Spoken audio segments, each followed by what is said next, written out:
பயம் அது ஒரு சின்ன எமோஷன் இல்லை, நம்ம வாழ்க்கையை ஷேப் பண்ணுற ஒரு சக்தி. நமக்கு இது தெரியும், ஆனால் நாம் எப்போவாவது அதை கவனித்து பார்த்துருக்கோமா? பயம் எப்படியெல்லாம் நமக்குள்ளே வருது தெரியுமா? சில நேரம் காரணமே இல்லாமல் வரும்.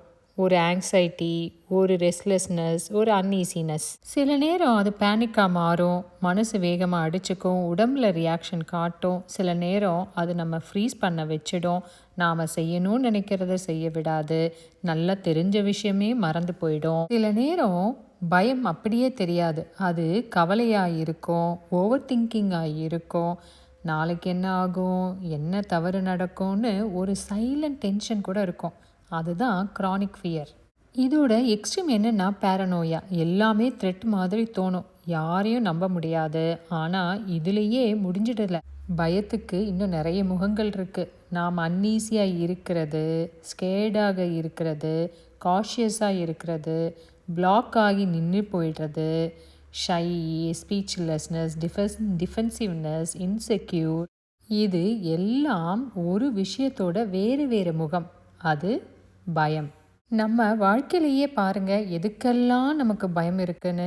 பெயினுக்கு பயம், சஃபரிங்க்கு பயம், லிவிங்குக்கு கூட பயம், லவ்விங்க்கு பயம், க்ளோஸ் ஆகிறதுக்கு பயம், ரிஜெக்ஷனுக்கு பயம், ஃபெயிலியருக்கு பயம், பீப்புள் என்ன நினைப்பாங்கன்னு பயம், கிரிட்டிசிசம்க்கு பயம், பாவர்ட்டிக்கு பயம், லாஸுக்கு பயம், செக்யூரிட்டி போயிடுமேனு பயம், டிசிஷன் எடுக்க பயம், ரெஸ்பான்சிபிலிட்டி எடுக்க பயம், சேஞ்சுக்கு பயம், அத்தாரிட்டிக்கு பயம், பனிஷ்மெண்ட்டுக்கு பயம், நம்ம ஃபீலிங்ஸ் கிட்டேயே பயம், கண்ட்ரோல் போயிடுமோன்னு பயம், நம்ம யாருன்னு தெரிஞ்சிடுமோன்னு பயம், இருக்கிறதுலையே பிக்கஸ்ட்டு பயத்துக்கு கூட பயம்.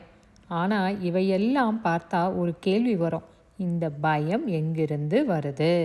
இதுக்கு காரணம் இருக்குது, அது எல்லாருக்கும் தெரியாது.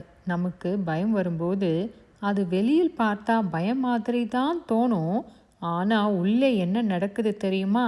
அது எனக்கு பிடிக்கலை, இது நடக்கக்கூடாதுன்னு ஒரு எதிர்ப்பு இருக்கும். உதாரணத்துக்கு, நீங்கள் ஒரு மீட்டிங்கில் பேசணும், அப்போது பயம் வரும். ஆனால் உள்ள நான் தவறாக பேசக்கூடாது, யாரும் ஜட்ஜ் பண்ணக்கூடாதுன்னு ஒரு புஷ் இருக்கும். அது நம்ம ப்ரொடெக்ட் பண்ணுற மாதிரி தோணும், ஆனால் உண்மையில் அது ஒரு எதிர்ப்பு. அந்த எதிர்ப்பு தான் கோபம்.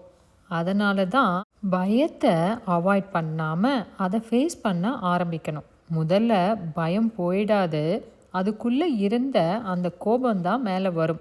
அது தவறில்லை, அது ஒரு நேச்சுரல் ஸ்டெப். ஏன்னா பயம் இருந்த இடத்துல இப்போது எனர்ஜி மூவ் ஆகுது.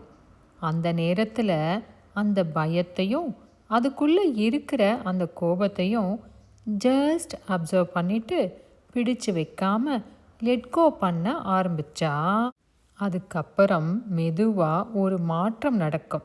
பயம் இருந்த இடத்துல கரேஜ் வர ஆரம்பிக்கும், கான்ஃபிடென்ஸ் வர ஆரம்பிக்கும். அதனால் பயத்தோடு போராட வேண்டியதில்லை, அதை புரிஞ்சுக்கணும், பிடிச்சு வச்சுக்காம மெதுவாக அதை விட்டுடணும்.